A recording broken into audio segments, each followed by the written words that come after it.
할렐루야.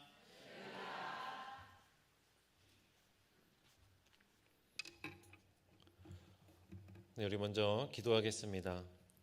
사랑과 은혜의 주님, 오늘 이 귀한 예배 자리로 우리의 발걸음을 인도하여 주시니 감사합니다.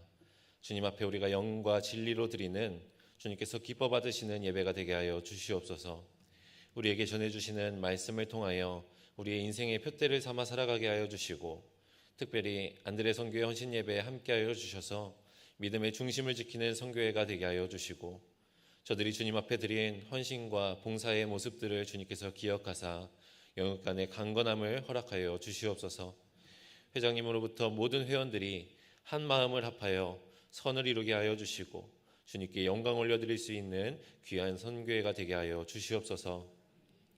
이 예배를 기뻐 받으시고 은혜를 부어주실 주님을 기대하오며 이 모든 말씀 예수 그리스도의 이름으로 감사히 기도드리옵나이다. 아멘. 할렐루야. 오늘 안드레 선교회 헌신 예배로 하나님께 영광을 올려드립니다. 제가 본문을 잘못 올려서 우리 성경 한 곳만 다시 찾아서 읽도록 하겠습니다. 출애굽기 3장 7절에서 12절까지의 말씀입니다.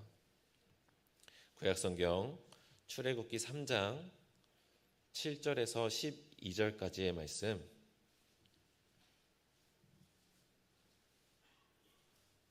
제가 가진 성경으로 구약 84페이지 정도 있습니다.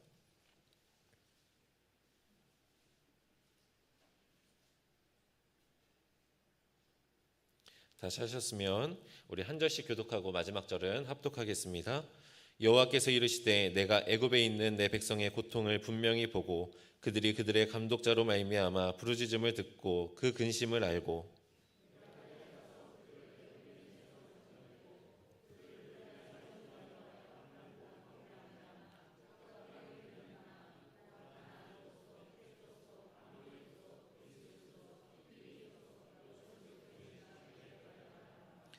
이제 가라. 이스라엘 자손의 부르짖음이 내게 달하고 애굽 사람이 그들을 괴롭히는 학대도 내가 보았으니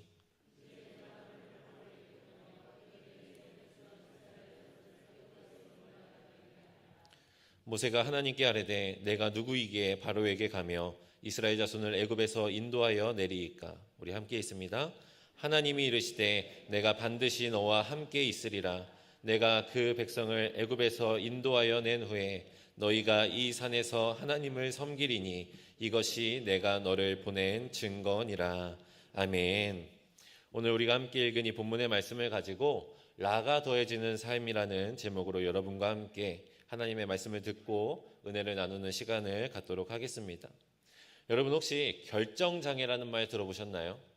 네, 많이들 들어보셨죠? 결정장애라고 하는 것은 무언가를 선택해야 되는 상황 속에서 쉽사리 결정을 내리지 못하고 나 대신 누군가가 대신 결정을 내려주었으면 하는 그러한 모습을 보고 우리가 흔히들 결정장애가 있다 이렇게 이야기를 합니다. 그리고 이러한 결정장애는 아마 전 국민의 절반이 넘는 사람들이 다 가지고 있는 것 같습니다. 왜냐하면 옆에 있는 사람에게 오늘 점심 뭘 먹을까? 라고 물어보면 뭐라고 대답하나요? 아무거나. 그렇죠. 아니면 네가 먹고 싶은 거. 우리가 이렇게 이야기를 하죠. 여러분 중에도 대답을 많이 하시는 거 보니까 결정장애 분들이 많이 계시는 것 같습니다. 그런데 어떤 기사를 보니까 이러한 결정장애가 나타나는 가장 큰 원인이 자존감의 문제라고 합니다. 전문가는 이 결정장애의 원인에 대해서 결정장애를 가진 사람은 어떤 선택을 하든지 자신을 완전히 믿지 못하기 때문에 쉽게 결정을 하지 못하는 거라고 이야기를 합니다. 자존감이 높으면 높을수록 자신의 결정에 확신이 있고 믿음이 있기 때문에 쉽게 결정과 결단을 내릴 수가 있다는 것이죠. 그렇다면 여러분, 이 자존감이라고 하는 것은 또 무엇일까요? 우리가 흔히 자존감이라고 이야기를 하지만 그 원래의 의미는 자아 존중감이라고 합니다. 이 자아 존중감이라고 하는 단어는 1890년대에 미국의 의사이자 철학자였던 윌리엄 제임스가 처음 사용한 용어인데, 자신이 사랑받을 만한 가치가 있는 소중한 존재이고 또 어떠한 성과를 이루어낼 만한 유능한 사람이라고 믿는 마음이라 이렇게 뜻을 정의하고 있습니다. 그러니까 즉 다른 사람이 나를 어떻게 보느냐가 아니라 나 스스로가 내 자신을 어떻게 생각하고 어떻게 바라보고 있느냐가 바로 이 자존감을 나타낸다는 것이죠. 저도 사실 굉장히 자존감이 낮은 사람 중에 한 사람입니다. 그런데 저처럼 자존감이 낮은 사람들의 특징이 무엇이냐면 바로 입에 에이라는 말을 달고 산다는 것이죠. 에이, 내가 그걸 어떻게 해? 에이, 나 못해. 에이, 나 말고 다른 사람 시켜주세요. 우리가 이런 말 자주 하시죠.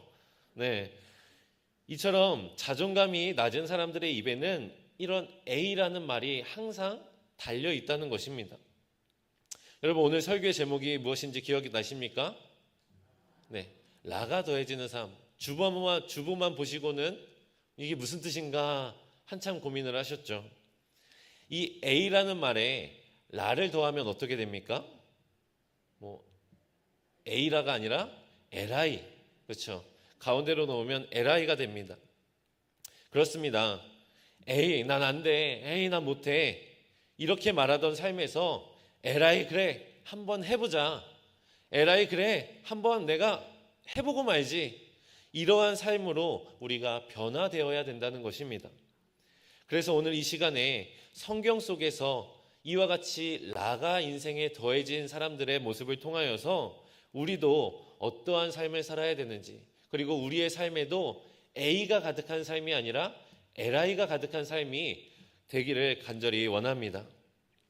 첫 번째로 우리는 모세의 모습을 통해 능력이 없어도 괜찮다는 것을 알 수가 있습니다.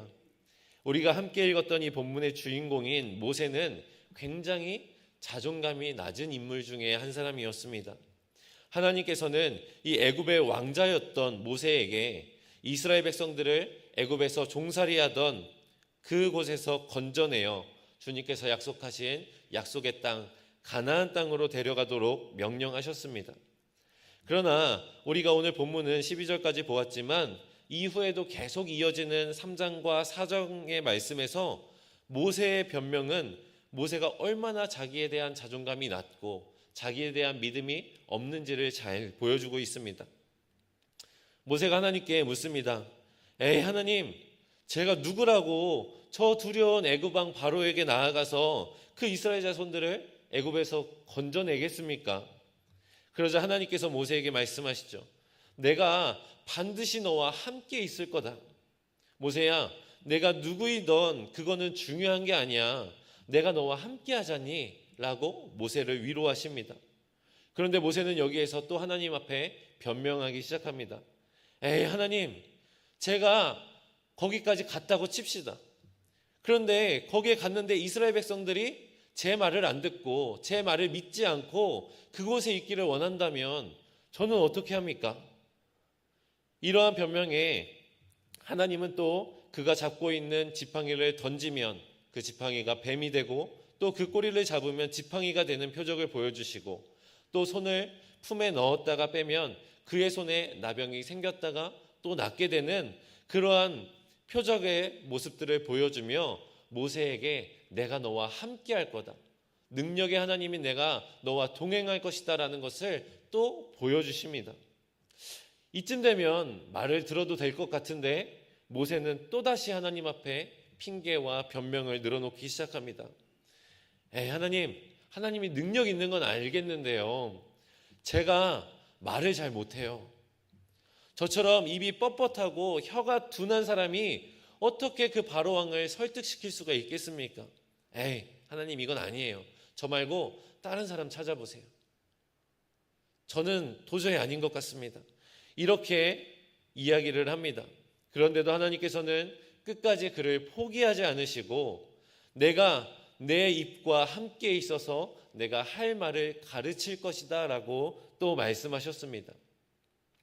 여러분, 솔직히 하나님께서 이 정도로 인내하시고 참으시면서 모세를 설득했으면 이쯤 되면 넘어가야 되지 않겠습니까? 저희 집도 아들만 둘인 집인데 이 정도로 고집이 심하지는 않았던 것 같습니다. 모세가 이 다음으로 하는 말이 참으로 가관입니다. 출애굽기 4장 13절의 말씀을 우리가 함께 읽어보겠습니다.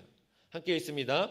모세가 이르되 오 주여 보낼 만한 자를 보내소서. 하나님께서 정말 힘들고 인내하고 참아내시면서 모세를 어르고 달래놨더니 이야기가 다시 원점으로 돌아갔습니다. 하나님이 그렇게 모세에게 야, 너 할 수 있어. 내가 너와 함께 하자니. 이러한 능력을 가진 내가 너와 동행하자니. 이렇게 보여주셨음에도 또 말씀하셨는데도 불구하고 모세는 또다시 처음으로 돌아와 에이 하나님 저 말고 다른 사람 찾아보세요. 보낼 만한 능력이 있는 사람을 찾아보세요. 이렇게 이야기하고 있는 것입니다. 여러분 사실 부끄럽지만 저도 이 모세와 같은 삶을 살았던 사람입니다.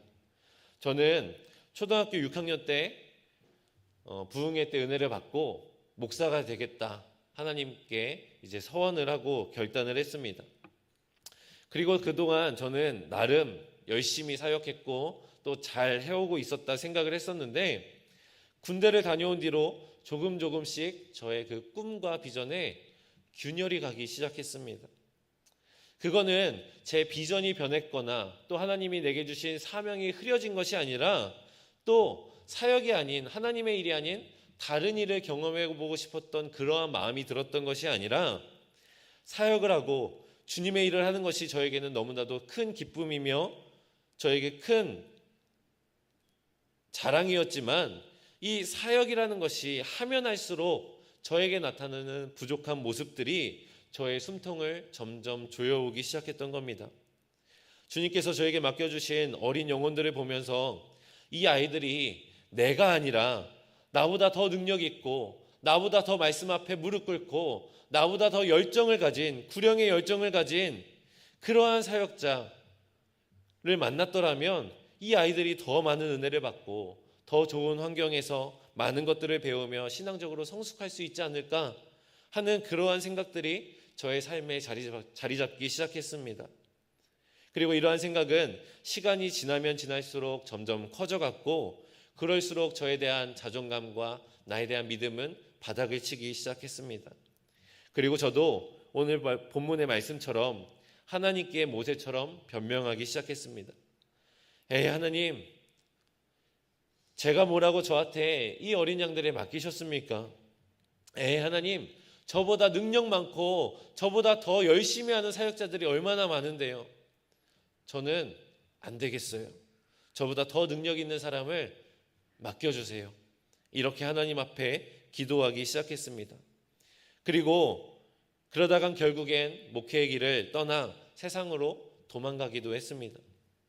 하지만 하나님께서는 1년도 채 지나지 않아 제가 거역할 수 없는 방법으로 저를 다시 주님의 일꾼으로 또 사역의 자리로 불러주셨습니다.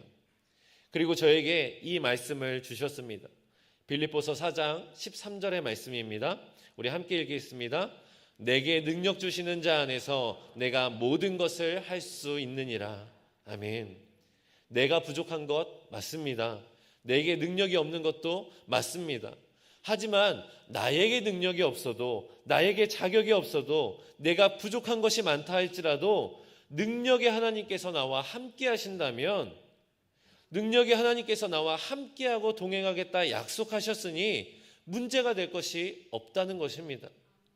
천지를 창조하신 전능하신 하나님께서 나와 함께 하시는데 나의 부족함, 나의 능력 없음, 나의 무력함이 무슨 소용과 무슨 장애가 되겠습니까? 우리에게는 주님을 의지하고 하나님의 말씀에 순종하는 것이 우선임을 기억하시길 바랍니다. 우리가 그렇게 할 때에 하나님께서 저와 여러분들을 놀라우신 그분의 사역 가운데에 동참하게 이끄실 줄로 믿습니다.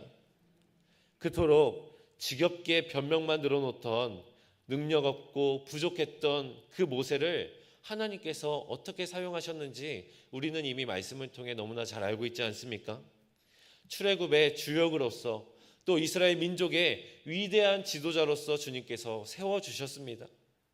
에이 하나님, 저는 안 돼요. 저 말고 다른 사람을 찾아보세요라고 그렇게 말하던 모세가 능력이 내게 있지 아니하고 하나님께 있음을 깨닫고 그의 인생에 라가 더해졌을 때에 에이 하나님 저는 안 돼요라고 말하던 그의 인생에 에라이 그래 하나님 믿고 한번 해보자, 내가 바로왕 앞에 나아가보자 결단하였던 그의 인생이 하나님께서 약속하신 대로 모세에게 전능하신 능력이 되어주셨으며, 또 힘들고 길었던 광야의 생활 가운데서도 불기둥과 구름기둥으로 그의 앞길을 인도해 주셨다는 사실을 믿으며 나아가는 우리 모두가 되시기를 간절히 소망합니다.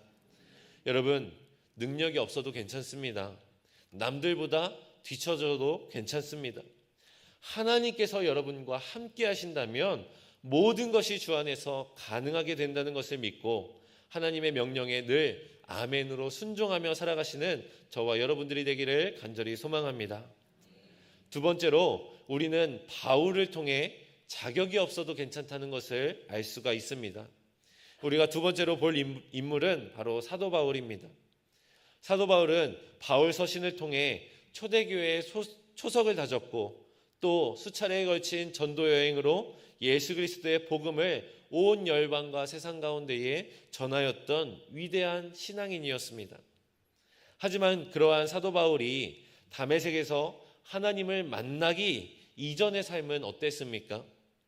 그는 율법으로는 바리새인으로서 당대에 가장 유명하다 할 수 있는 바리새파의 수장이었던 가말리엘로부터 율법을 배운 자였습니다. 한마디로 율법으로는 흠이 없던 사람이었고 세상적인 모습으로 보아도 엘리트였던 사람이었습니다. 그러한 사람이 예수님과 교회를 핍박하는 일에 자신이 가진 모든 열심을 다했던 사람이었습니다. 십자가에 달려 죽으신 나사렛 예수를 메시아로 믿고 따르는 그리스도인들을 가만히 두고 보지 않았습니다. 기독교를 핍박하고 예수님을 믿는 사람들을 핍박하고 또 교회를 박해하는 데에 누구보다 앞장섰던 사람이었습니다. 성경에서도 이 사도 바울은 스데반 집사의 순교를 마땅히 여겼고, 또 각 집에 들어가 남녀를 끌어다가 감옥에 넘기기도 하였습니다. 그는 예루살렘에서 교회와 그리스도인들을 박해하는 것에 만족하지 못한 채 이방에게까지 나아가 또 교회와 예수님을 믿는 자들을 다 없애버리기 위한 위협과 살기가 등등했다라고 성경에서는 기록하고 있습니다. 그래서 그가 다메섹에 간 이유도 대제사장에게 가서 여러 회당에 가져갈 공문을 가지러 가던 길이었습니다. 하지만 그 길 가운데에서 사울은 하나님을 만났고 변화되었습니다. 여러분, 교회를 핍박하고 그리스도인들을 죽이던 사울에게 예수님의 복음을 전할 자격이 있습니까? 옛날에 개봉했던 밀양이라고 하는 영화가 있습니다. 이 영화의 줄거리를 짧게 이야기를 하자면, 이제 남편이 죽고 이제 아내는 아이들을 데리고 남편이 살고 싶다던 밀양으로 이제 이사를 오게 됩니다. 그리고 그곳에서 새로운 출발을 하기 위해 열심히 사람들과 잘 지내보려고 노력하고 새 출발을 하고 있었습니다. 그런데 어느 날 아들이 납치된 겁니다. 그리고 그 납치범에게 죽임을 당하게 되었습니다. 더구나 찾아보니 그 아들을 죽인 납치범은 아들이 다니던 학원의 원장이었습니다.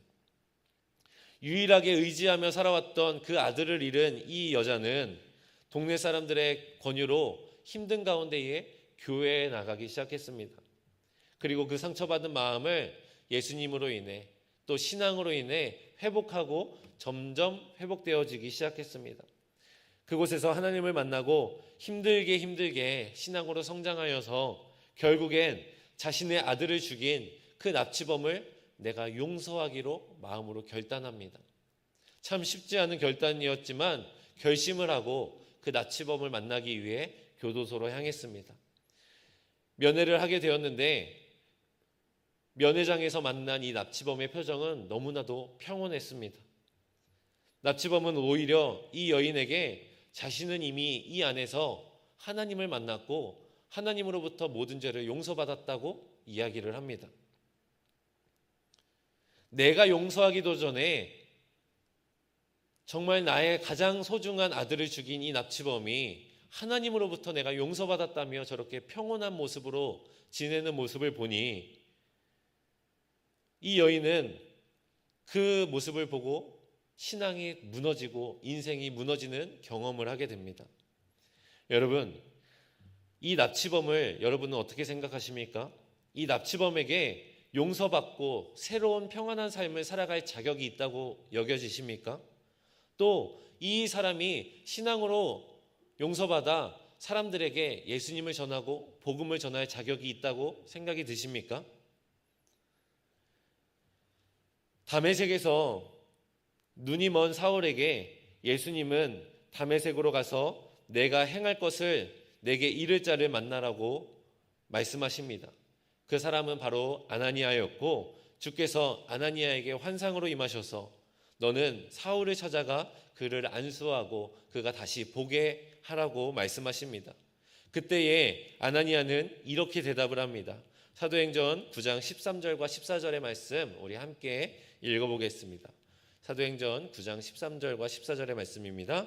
아나니아가 대답하되 주여 이 사람에 대하여 내가 여러 사람에게 듣사온즉 그가 예루살렘에서 주의 성도에게 적지 않은 해를 끼쳤다 하더니 여기서도 주의 이름을 부르는 모든 사람을 결박할 권한을 대제사장들에게서 받았나이다 하거늘. 아멘. 이렇게 이야기하는 겁니다. 주님, 이 사울이라고 하는 이 사람에 대해서 내가 들어보니 그가 예루살렘에서 교회를 핍박했고 성도들을 괴롭게 하기로 아주 이름이 나 있던 사람입니다. 그가 이곳에 온 이유도 교회를 핍박하기 위해 성도들을 괴롭히기 위해 대제사장으로부터 권한을 받기 위해 온 거라고 합니다. 하나님, 정말 맞습니까? 하나님이 말씀하신 그 사람이 저 사람이 맞습니까? 라고 하나님 앞에 묻는 거죠. 아나니아의 눈으로 볼 때 이 사울은 하나님으로부터 용서받고 다시 회복될 만한 자격이 없어 보였다는 것입니다. 사울은 하나님이 택하실 만한 사람이 아니라는 뜻이죠. 그는 교회를 핍박한 사람이기에 하나님께서 쓰시기에 자격이 없는 사람이라고 생각했던 것입니다. 앞서 말했던 것처럼 그 밀양의 납치범과 같이 이 사도 바울도 우리의 눈으로 볼 때는 자격이 없는 사람이지 않습니까? 어제까지만 해도 나를 때리던 친구가 다른 사람에게 야, 폭력은 나쁜 거야. 남을 때리면 안 돼. 이렇게 이야기하면 우리는 기가 차지 않겠습니까?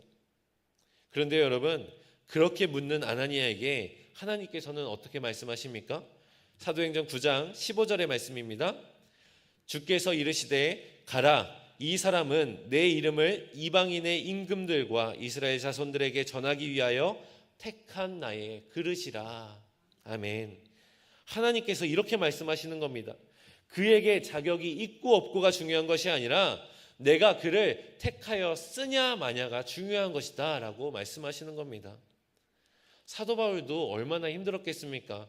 내가 그렇게 교회를 핍박하고 믿는 성도들을 괴롭히고 죽였다는 소문이 이미 자자하게 나와 있는데 내가 그곳에 가서 자신이 결박하고 핍박하던 그 사람들에게 도리어 예수님의 복음을 전한다는 것이 얼마나 본인 스스로도 수치스럽고 죄스러웠겠습니까?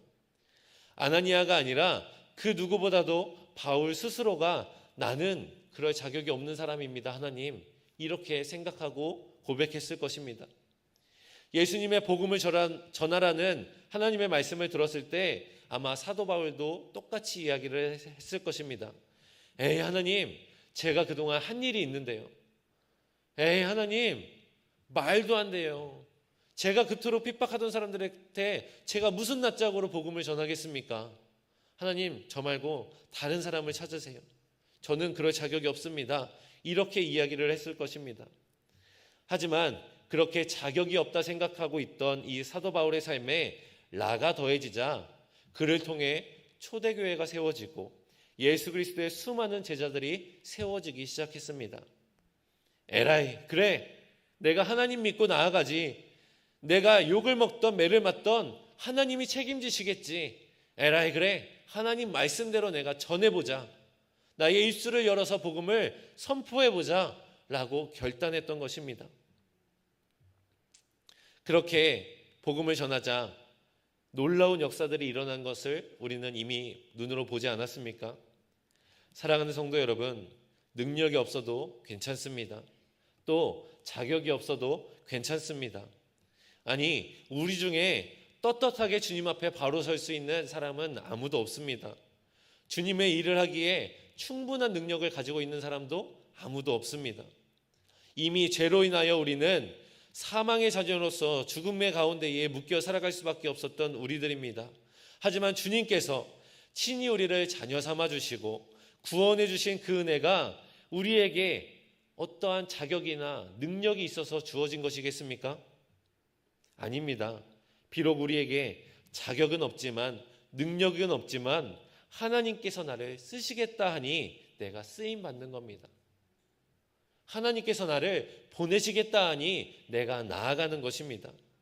세상은 능력 있는 사람, 자격 있는 사람을 찾습니다. 우리가 직장을 구하더라도 회사에서 원하는 자격 조건을 갖추지 못하면 그 이력서 종이 한 장조차도 내지 못합니다. 설사 내가 자격에 맞는다 할지라도 남들보다 능력이 떨어지면 떨어지는 것이 이 세상의 이치입니다. 우리 안드레 선교회도 세상적인 기준과 세상적인 생각으로 볼 때는 자존감이 낮아지고 위축될 수밖에 없을지도 모르겠습니다. 에이, 내가 이 나이에 뭘 하겠어. 에이, 이제 우리는 물러날 때지. 하나님, 저 말고 젊은 사람들 사용하세요. 하나님, 저보다 능력 많은 사람 사용하세요. 이렇게 이야기할지도 모르겠습니다. 하지만 하나님께서는 지금도 우리에게 능력 없고 자격이 없지만 내가 너를 택하여 사용하겠노라 말씀하고 계십니다. 나이가 많고 말도 잘하지 못하던 모세와 또 자신이 핍박하던 사람들에게 손가락질 받고 비난당하던 이 사도 바울이 하나님께 귀하게 쓰임받은 것처럼 나도 능력이 없다고, 자격이 없다고, 나이가 많다고, 내가 가진 것이 없다고 그저 주저앉아 있는 것이 아니라 나의 삶에 라가 더해져서 에라이, 그래, 내가 하냐? 하나님이 하시지. 내 인생 내 거냐? 하나님의 것이지 라고 믿음으로 선포하며 결단하며 나아갈 때에 하나님께서는 내가 상상하지 못하는 일들로, 놀라운 일들로 그분의 계획들을 나의 삶을 통하여 하나하나 이루어 나가실 줄로 믿습니다. 우리가 그 믿음을 가지고 부족한 가운데서도 나를 쓰시겠다 말씀하시는 주님의 음성에 귀를 기울이며, 예 주님, 내게 능력은 없지만, 내게 자격은 없지만 내가 하나님 말씀에 순종하겠습니다. 내가 주님의 말씀 믿고 나아가겠습니다. 이렇게 믿음으로 고백할 때에 우리 안드레 선교회 회원들과 또 우리 신갈교회의 모든 성도님들이 하나님께 쓰임받고 하나님의 놀라우신 계획 가운데에 귀하게 쓰임받는 귀한 일꾼들이 되실 줄로 간절히 믿습니다. 우리가 그리하여서 나의 인생이 A로 가득한 인생이 아니라 라가 더해져서 LI가 가득한 인생, 그러한 복된 인생을 살아가는 저와 여러분들이 되시기를 간절히 축원합니다. 우리 말씀을 기억하며 함께 기도하시겠습니다. 사랑과 은혜가 충만하신 하나님, 저희가 세상을 살아가다 보면 스스로가 너무나도 작고 나약해 보일 때가 많습니다. 그 나약함 때문에 주님께서 나에게 주시는 사명이 또 비전이 때로는 너무나도 무겁게 느껴질 때도 있습니다. 하지만 모든 일들이 나의 능력으로 되는 것이 아님을 고백하오니 내게 능력 주시는 자 안에서 모든 것을 할 수 있다 하시는 그 주님의 말씀을 의지하며 나아가게 하여 주시옵소서. 비록 우리에게 능력과 자격은 없지만 주님께서 은혜로 우리를 자녀 삼아 주셨사오니 그 놀라우신 은혜에 늘 감사하며 살아가게 하여 주시옵소서. 주님께서 우리의 힘이 되어 주시고 우리와 언제나 함께하여 주실 것을 믿사오며 이 모든 말씀 예수 그리스도의 이름으로 간절히 기도드리옵나이다. 아멘.